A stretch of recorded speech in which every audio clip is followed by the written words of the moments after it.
Assalamualaikum warahmatullahi wabarakatuh. Selamat datang kembali di channel saya. Di video kali ini kita akan membahas beberapa tips dari mantan DC pinjol langsung ya.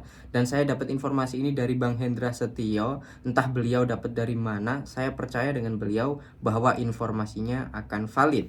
Nah, beberapa tips ini nanti semoga bermanfaat buat teman-teman yang mengalami gagal bayar, yang sedang mengalami gagal bayar atau belum bayar pinjaman online-nya, dan teman-teman masih dikejar-kejar terus ya. Jadi beberapa poinnya adalah yang pertama, teman-teman jika mengalami gagal bayar terus dihubungi terus-menerus, bahkan teman-teman ada yang mau disamperin ke rumahnya, teman-teman jangan lupa untuk menanyakan kartu identitas dan surat-surat lainnya, surat resmi ya, surat resmi dari pemerintah, itu mungkin surat tugas atau apa.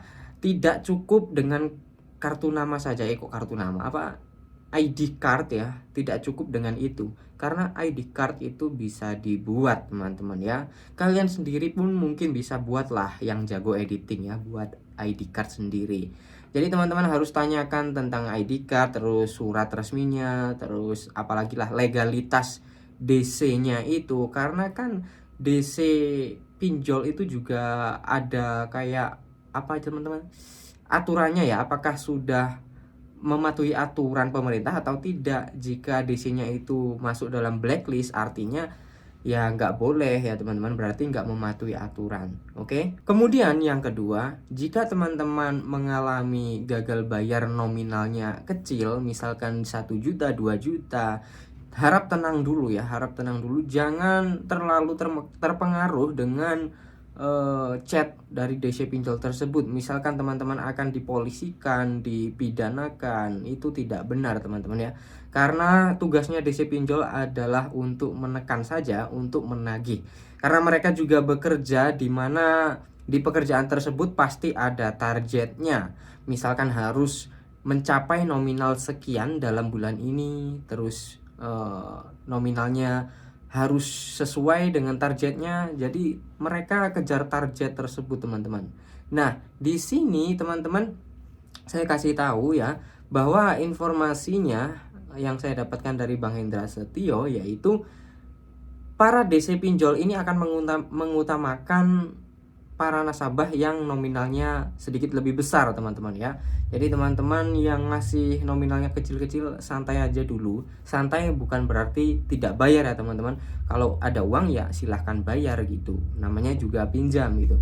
Tapi yang diutamakan sekali lagi itu yang nominal besar-besar, misalkan puluhan juta, 10 juta gitu ya. Jadi itu yang mereka kejar dulu supaya targetnya lebih cepat tercapai. Nah, jika sudah nominal-nominal besar sudah terlaksanakan, sudah tertagih gitu ya, mereka akan ngurusin yang kecil-kecil dulu teman-teman. Jadi kalau misalkan mau dipolisikan, dipidanakan, coba bayangkan misalkan ngurus utang kalian yang cuma 1 juta, mereka bawa pengacara, bawa hukum hanya untuk mengurusi hutang kalian yang 1 juta. Itu tidak mungkin teman-teman ya. Jadi, walaupun tidak mungkin dipidanakan, walaupun tidak mungkin di penjara, bawa polisi, ya teman-teman tetap harus sadar bahwa teman-teman itu sedang meminjam uang. Di sini posisinya teman-teman gagal bayar karena belum mampu bayar, seperti itu ya.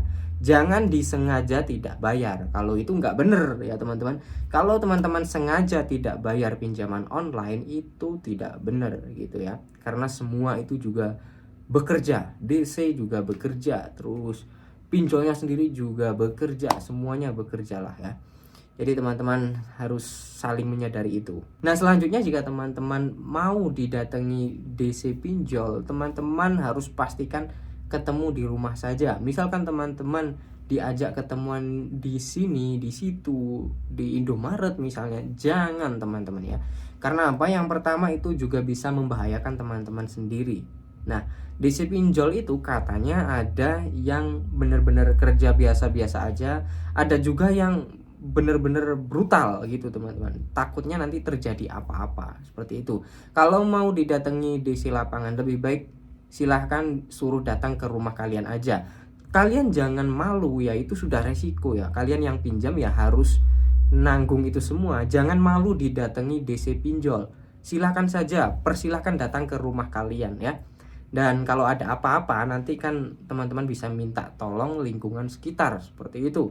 Dan jangan lupa pastikan teman-teman sediakan kamera ya atau HP gitu buat jaga-jaga kalau terjadi apa-apa teman-teman ada bukti seperti itu. Karena yang namanya bukti rekaman itu sulit sekali untuk disangkal teman-teman. Gitu ya tipsnya yang saya dapat dari Bang Hendra Setio, beberapa poinnya yang cukup bermanfaat mungkin bagi teman-teman. Dan terakhir tidak lupa saya ingatkan lagi, berkali-kali di video sebelumnya saya bilang bahwa kalau teman-teman mau bayar pinjaman online yang sudah telat, misalkan teman-teman didatangi DC Pinjol, jangan sekali-sekali bayar lewat DC pinjolnya ya.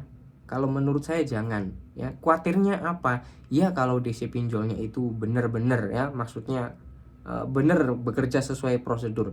Kalau enggak, uang teman-teman akan hilang, tidak terbayarkan ke aplikasi.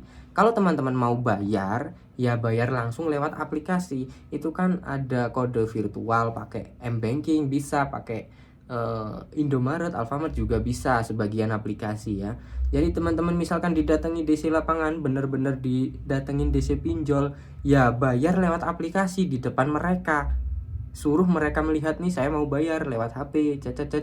Nah, kemudian bayar lewat M-Banking ya. Jangan dikasihkan ke DC pinjol. Khawatirnya nanti uang kalian tidak masuk ke aplikasi.